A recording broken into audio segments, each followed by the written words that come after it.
Entering the Confederate Relic Room and Military Museum in Columbia, South Carolina.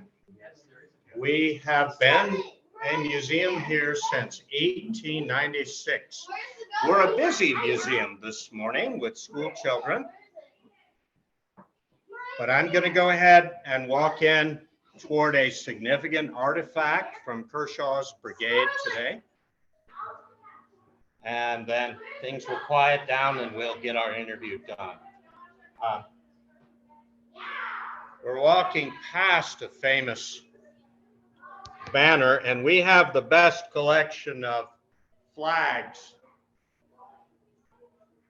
from South Carolina military history that exists, including a flag that crossed the Atlantic 100 years ago to go to France.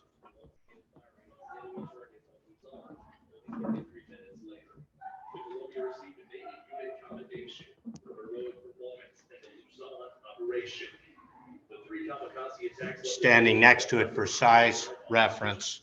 That is a flag of these guys. South Carolina's 371st Infantry in the Great War, fought under French command, and you'll see he's wearing the French helmet and gear. So that's not related to today's subject, but it was irresistible. Now, we are next to one of the regimental flags of Kershaw's brigade. This is the flag of the 8th Regiment. And as you get close, you see the battle honors that were stenciled on the flag. Early in the war, it was the custom to have a battle honor that was on a separate piece of cloth that would be sewn to the flag, in a bit of optimism that there would only be a few battles anyway. Partway through the war, General Kershaw decided his regimental flags were too discolored and worn out and had them replaced. The new ones, these replacements, came with battle honors already stenciled on them from 8 previous engagements. Okay.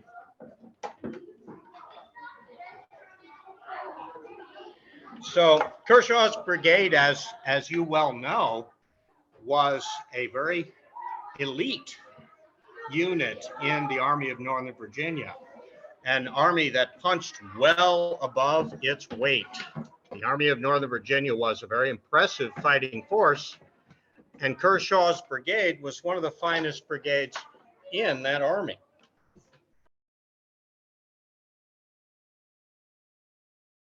We have a distinctive name, the South Carolina Confederate Relic Room and Military Museum. We were begun in 1896 by a group of ladies. They were members of the Daughters of the Confederacy, but they were not daughters, they were wives or widows of Confederate soldiers. Over the years, our mission has expanded to cover all South Carolina military history. So right now we have a major exhibit about the experience of South Carolina men in the Vietnam War. But a big part of our collection, we have the best collection of original South Carolina flags, military flags that exists. And our big draw is folks who are trying to learn about the war between the states, or even people who are on pilgrimage. They already know about the war, but they want to see the flag their ancestor fought under, or the rifle of Joseph Kirkland, or of Richard Kirkland. Or they're attending our military college in Charleston of the Citadel and want connection with that. So we are founded more as a place of memory and evolved into much more of a place of education. But our job is to preserve and teach the military history of South Carolina and South Carolinians. Ed Bears described Kershaw's brigade. He said, few, if any, units of the Army of Northern Virginia were more capable or terrible in battle than Kershaw's brigade. And that's a short quote, but a short quote from an authority who really knew his stuff. And I think that most historians of the Army of Northern Virginia would agree. This is a brigade drawn mostly from South Carolina. And our museum's job is South Carolina military history. We tell the stories and preserve the artifacts. So at the outset of the war, we've got 4 South Carolina regiments in the brigade. That is the 2nd, 3rd, 7th, and 8th. South Carolina had a very active, very serious militia system in antebellum times. Every free man who turned 18 was a member of the militia assigned to a company. And if mobilized for wartime, they were formed into larger regiments. So most of the men in your company tended to be from your hometown, or if you came from a larger city like Charleston or Columbia, you gathered your militia unit in some other way. It's interesting, there were 2 different militia units in Charleston who called themselves French. One which called itself Highlanders, Scots who wore kilts, at least in parades, but nowhere else. And one unit called the German Light Infantry, which perhaps should have been called the Jewish Light Infantry of Charleston. So sometimes you had ethnic groups cluster, but mostly you had neighbors. And many of the men fighting in Kershaw's brigade are actually neighbors from back home. You knew the men personally that you went to war with. The South was always a little different culturally from the North. So there's a difference between the 2 armies to some extent, but the norm for the time in the South for generations was the local militia company, and when it went off to war, it went off together. That had been the case in the Mexican War and the American Revolution. Interestingly, in the American Revolution, Kershaw County is named, of course, for the Kershaw family that General Joseph Kershaw was from. And he was from Camden, that's sort of the county seat there. The Battle of Camden in the American Revolution, that was a major local engagement. There is a battlefield preservation and reenactment society there in Camden. And the men from the high-ranking Joseph Kershaw down through the famous Sergeant Richard Kirkland, the Angel of Mary's Heights, as he was called, down to other low-ranking men, they would have grown up around the legacy of the American Revolution. Their grandfathers had fought for independence, and the men of Kershaw's brigade feel very connected with that tradition. Those are the songs they learn, those are the stories and poems that form their idea of what it means to be a man and to do your duty. And that's going to influence the minds of all of these men. The war between the states is not that far from the American Revolution. It is less than 100 years. And we often forget how much the mindset of the men of the 1860s is formed by the memories of 1776. And they viewed the American Revolution as a government far away had become unresponsive to the people.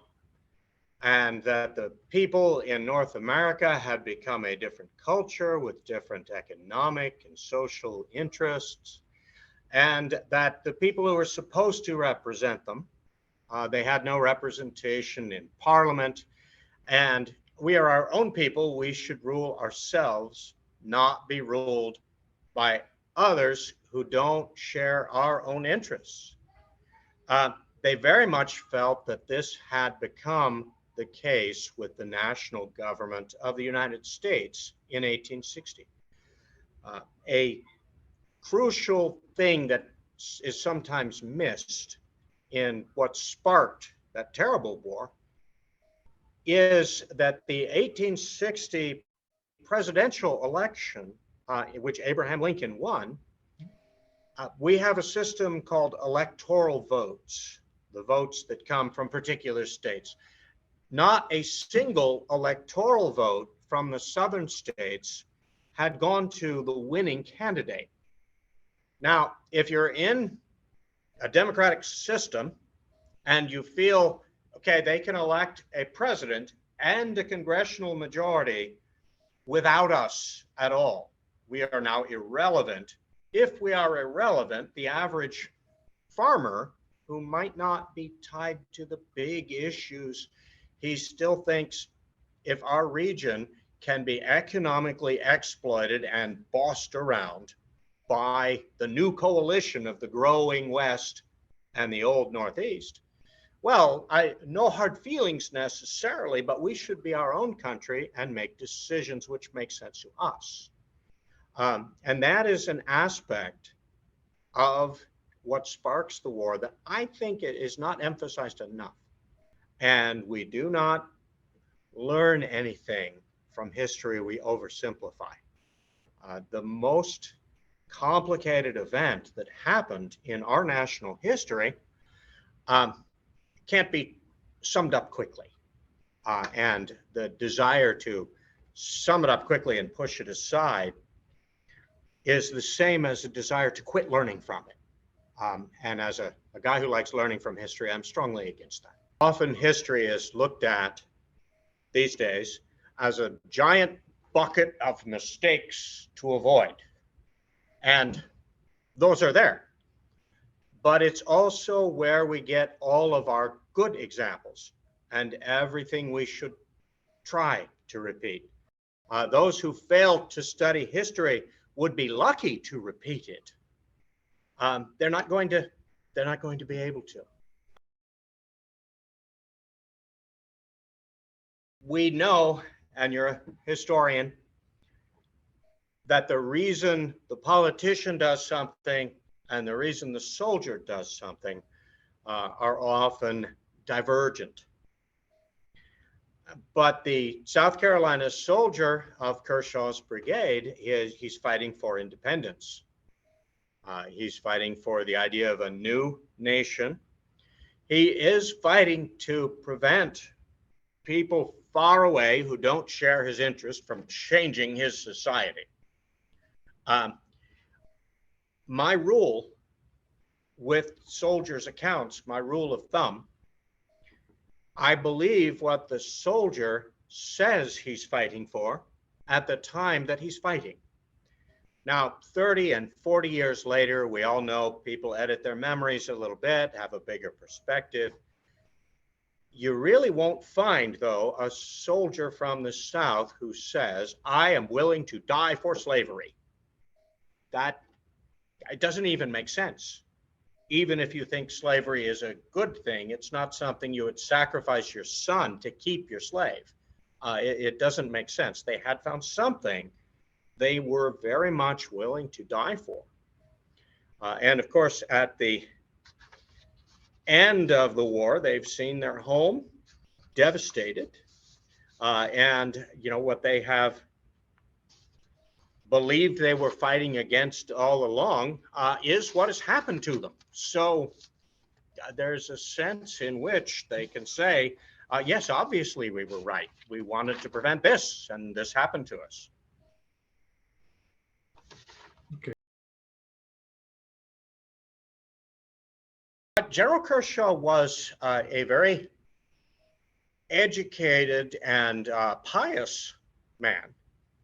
And his family was very prominent and important in that part of South Carolina. I think that our mob of children has gone on its way, and perhaps I can walk out next to a map and point something out to you now in the gallery. I'm sorry, that was an unexpected crew that just rolled through here.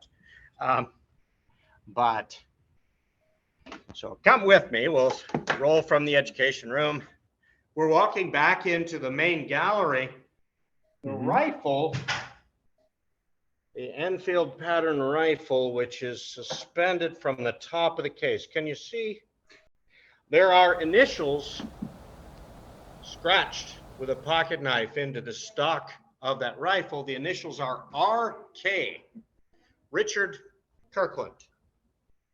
That rifle belonged to the Angel of Mary's Heights. I'm walking toward the big map of South Carolina that shows what the militia districts were before the war. And we can sort of indicate where Camden was. And it is showing how the state itself is broken into wherever you lived. If you're in Charleston, you're in the 4th Militia District. If you were here in Barnwell, you're in the 3rd Militia District. Now, we all know that a mobilization plan based on reserves, when it's actually carried out, changes things around. So the 8th Regiment is not necessarily all from this area once it's called up, but that was the plan before the war. And Camden is not on this map. Oh yeah, I'm sorry. I speak incorrectly.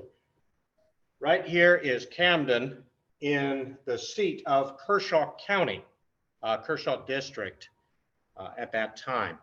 But Joseph Kershaw is a prominent planter and educated and pious man. And like other South Carolinians, and it was emphasized really all around the state, he was a competent and trained military leader, because the idea of the citizen soldier was so ingrained in the new United States at the beginning. And it's something that stayed stronger in the South over the next 100 years than it did in the North. So a prominent citizen like Kershaw is expected to be militarily competent and also to be an eloquent and effective leader. And I think it's fair to say that Joseph Kershaw was. We didn't have formal aristocracy by birth, and yet, we tried to get rid of it. This new society wasn't going to have that factor, but successful families passed down not only property, but traditions and values. And so these aristocrats, not by title of the Old South, they do control a lot of property. They do have a great deal of what today is derided as privilege. And they do most often have a strong sense that what they have inherited also implies responsibilities. And so in time of war, they are expected to step up and to lead from the front. There were places, especially after conscription was passed, and there were riots. In North Carolina, there was the saying, this is a rich man's war and a poor man's fight. No one was saying that in South Carolina, because the richest families of the Midlands around Columbia and Camden, of the Low Country near Charleston, the wealthiest families were losing their sons at the same rate or higher than the poor families were. South Carolina not politically divided like some other states, meant that pretty much every young man went off to war. And conscription did not have a big effect on our state because the population had already volunteered in such numbers that there was nothing left. The university, South Carolina College, was closed. And it was closed because every single student volunteered for military duty. Of course, some are excited about the prospect of a new nation, members of the debate club, followers of John C. Calhoun. Others feel the call of duty and family tradition. Others simply would ever like to have a social life again, because no young South Carolina lady will associate with a man who is not man enough to defend his country.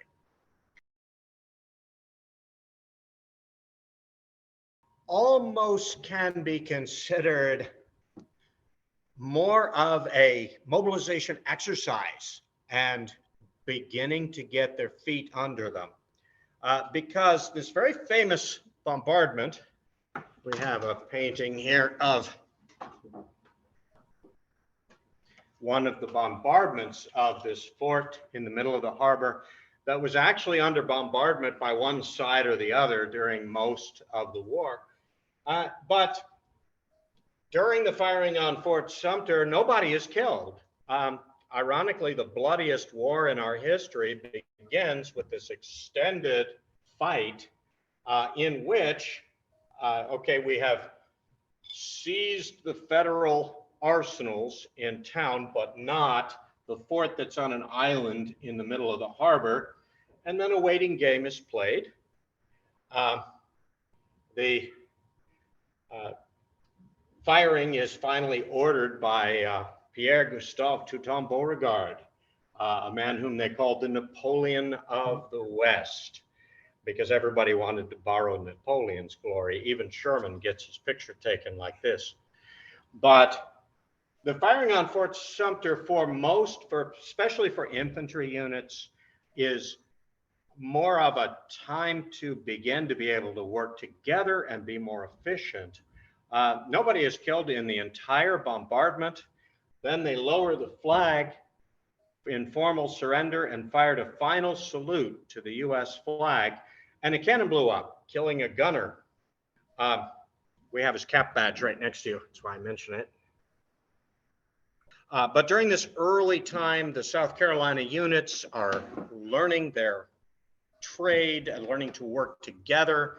During peacetime, they drilled as individual militia units, but there's much more to the bigger operational and strategic operations. They've done tactical, but this is new to them. So in a way, Fort Sumter is a warm-up. We're gonna roll towards our case here about the Battle of Sharpsburg. One aspect of our museum's heritage that we do maintain is referring to battles by their southern and not northern designations when there are two different names for the battle. And this represents a South Carolina soldier at that point in the war, in the Maryland campaign, crossing into Maryland. Many soldiers are convinced that Maryland will welcome them as liberators and join the Southern cause. They're about half right. There are many Maryland sympathizers and even many soldiers from Maryland who serve in the Confederate Army, but the state never formally secedes or joins the Confederacy. It's too well garrisoned by the Federals. But that is going to be the bloodiest day, the bloodiest single day of the war. Gettysburg has more casualties overall, but the troops at Sharpsburg, also known as Antietam, I believe it is approximately 20 3,000 Americans will fall. And by the way, the numbers do tell a story that's significant. South Carolina, according to the census of 1860, our state had 60,000 potential soldiers, that is men of military age from 18 to 30, free men. 60,000 possible soldiers. South Carolina would mobilize over 63,000 men during the course of the war. Some of them coming of age in the interim, others who served despite being too young or too old. And out of those, 1 in 3 would never return, more than 21,000 dead from our state. Casualties in the Maryland campaign are going to be very high, but Kershaw's brigade is also going to prove itself as an elite unit that Lee is going to be considered to be a very reliable unit. And the more reliable you are, of course, the more likely you are to be placed in the most dangerous and important positions on the battlefield.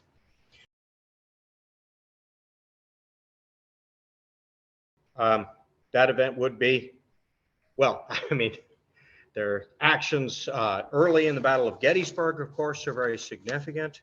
But Fredericksburg is probably the single most pivotal event where Kershaw's brigade stands out. And that is defending the famous stone wall. And it's at Fredericksburg. We have several terrific items from Fredericksburg, but the ones directly related to Kershaw's brigade, the rifle up top of Sergeant Richard Kirkland, but the men who defended that wall, his humanitarian acts, his courage in comforting and helping enemy wounded who could no longer harm him, are justly honored. The valor of the men standing behind that wall and fighting against that oncoming tide also deserves credit. It was an amazingly valiant stand. We also have a remarkable item. I'm hoping, I wish my other camera were working better, from the man who was commanding the 7th Regiment that day. Can you see the pair of binoculars there?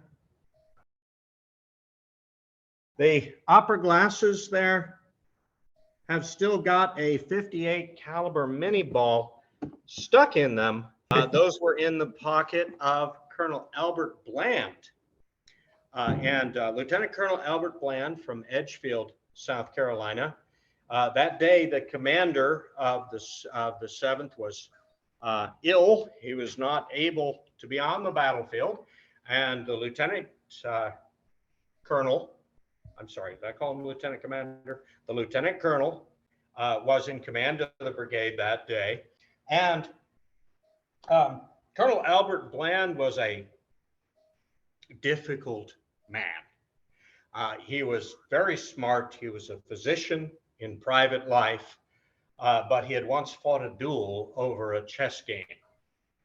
His men worshiped the ground that he walked on. His peers found him very thorny, kind of a human porcupine.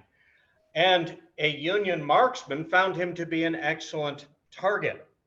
He had those little opera glasses in his frock coat pocket when a very distant marksman on the other side of the field said to himself, "Oh, the man on the horse looks important." And the commander of the 7th South Carolina Regiment was knocked off of his horse by a distant shot. 2 of his soldiers dashed over to see if he had any last words for his wife, Rebecca, back in Edgefield. Colonel Bland coughed and sat up, pulled out those opera glasses. The bullet had traveled so far and slowed down enough. He probably had cracked ribs and he had ruined opera glasses, but he was able to stand up and resume command. He went home with a a nice souvenir instead of a mortal wound. Colonel Bland would later be wounded, lose an arm, and go home. When Kershaw's brigade was transferred to go out and fight at Chickamauga, when they were transferred out to the Western Army, and most Confederate units did not have the experience of fighting both with the Eastern and the Western armies. But when Kershaw's brigade was shifted out to the Western Army, a delegation of men came to the one-armed Colonel Bland's home to say, "Sir, please come back to lead us in this last big battle." And of course, he could not resist such an appeal. And as I'm afraid one would expect, history has a dark sense of humor sometimes. Colonel Bland returned for one more battle and was killed at Chickamauga. That is also where Sergeant Richard Kirkland, the Angel of Mary's Heights, was fatally wounded at that same battle. So that was a bad one for some of the established heroes of the brigade.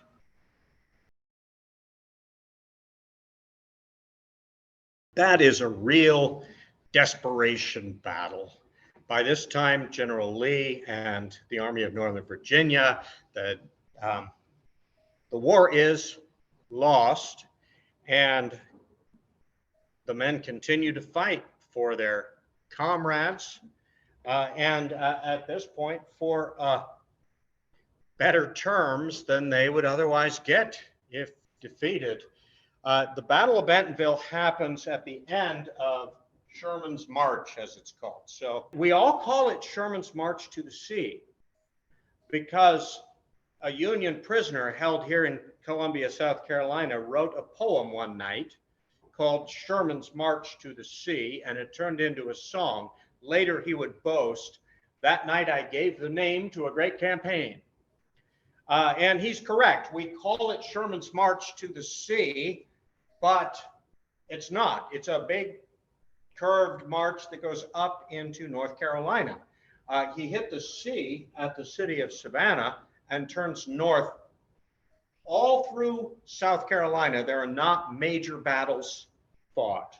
As much as these men would have been motivated to invest themselves in a particular city, and big earthworks were dug outside Columbia, they are not going to be assigned to defend their homes directly in a last-ditch action. Instead, they're trying to keep the Army of Tennessee intact and perhaps join with General Lee if they can get far enough north. So it's very frustrating for them.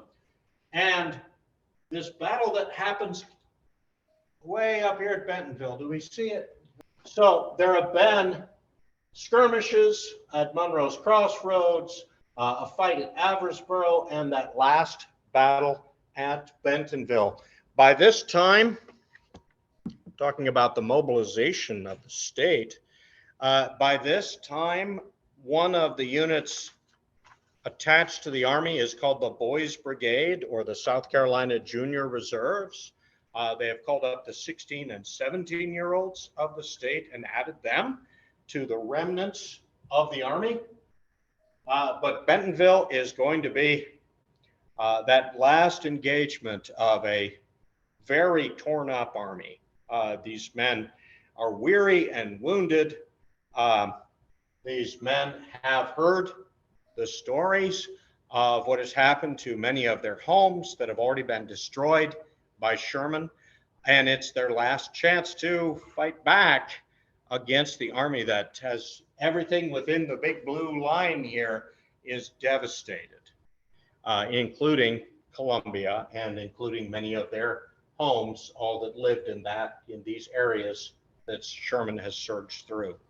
So it made the stakes of the war at this late stage very personal. After the war, there are stages of the memory of the war. The men come home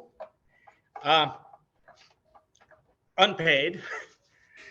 Many soldiers of the Army of Tennessee would receive a tiny Mexican silver dollar as their last pay. The ordnance wagon that was carrying the potential pay for the men.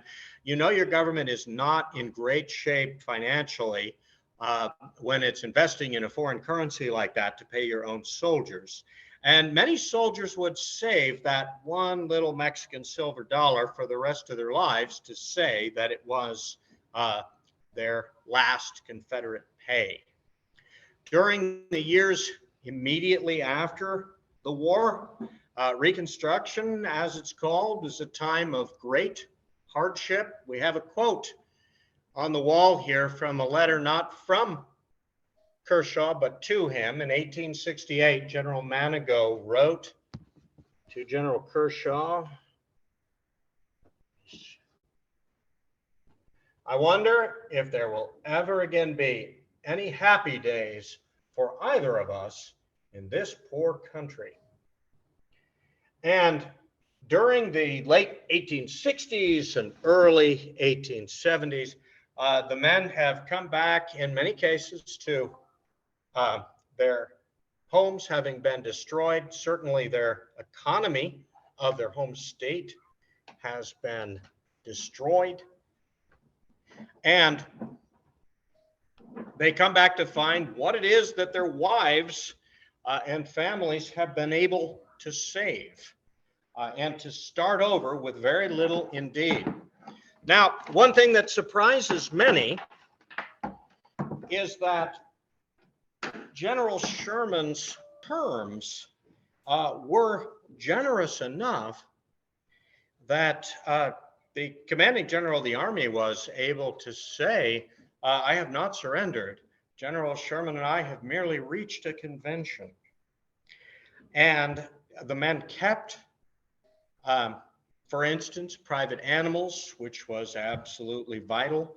And Sherman's terms of surrender were not brutal. Sherman was a mercurial character, but one thing about him that could be said, if he was at war with you, he was 100% at war, and he declared peace as totally and followed the example of General Grant.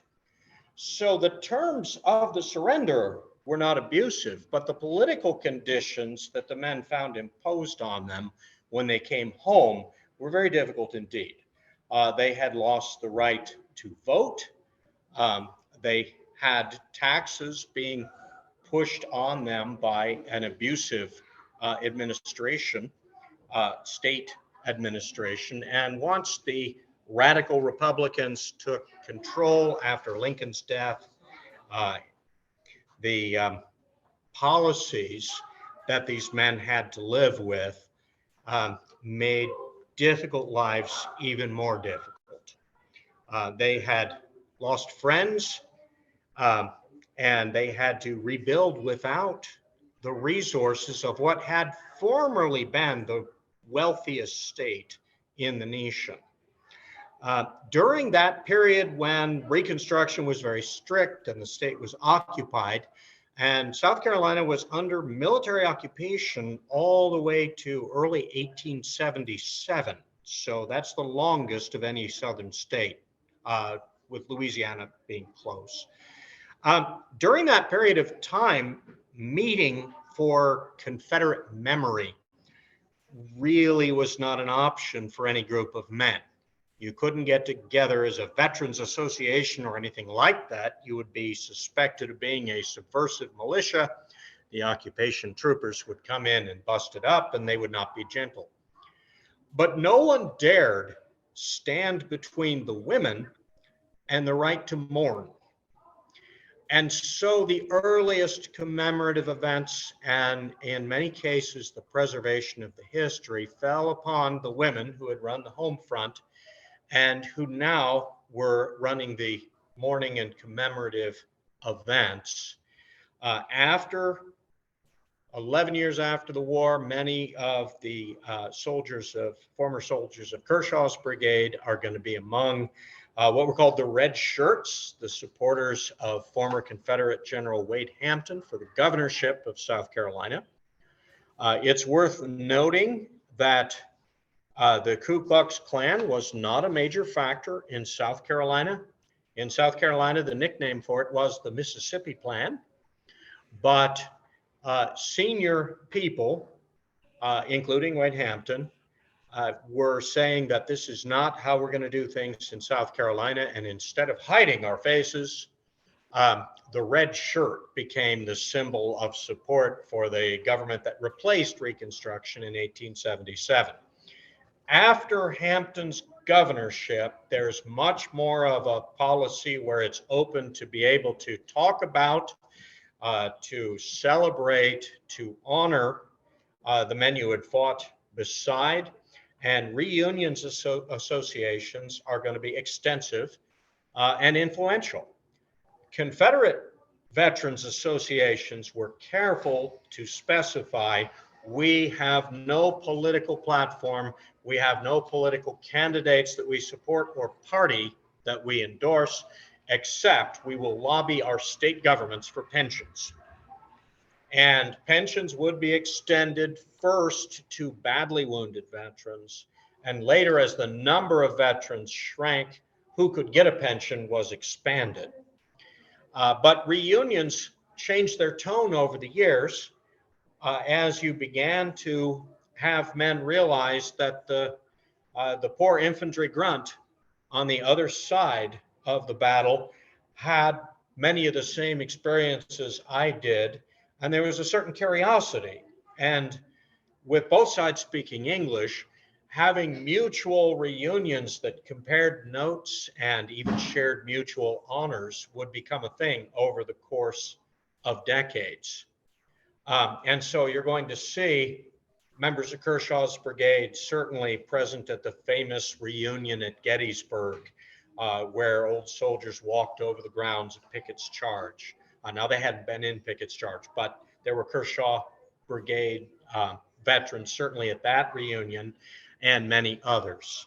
And these will be the same men who watched their sons go off to the Spanish-American War and their grandsons to the First World War, and in general highly approve of this, saying that they're following General Lee's instructions to forget your animosities and make your sons Americans.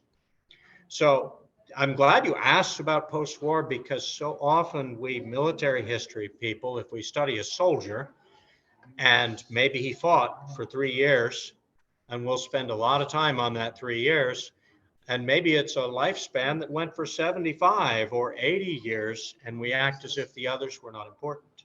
But the war would shape the experience of these men, and they would rebuild under very difficult conditions after the war, and they would be very proactive also about trying to make sure that their memories are preserved.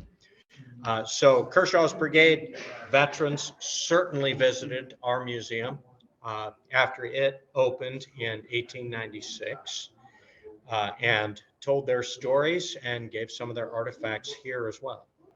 I appreciate the chance to talk about these soldiers and that there are still people around the world who will study the stories of valor, not because people of the past were perfect, but because there were a lot of good things that we can learn from them.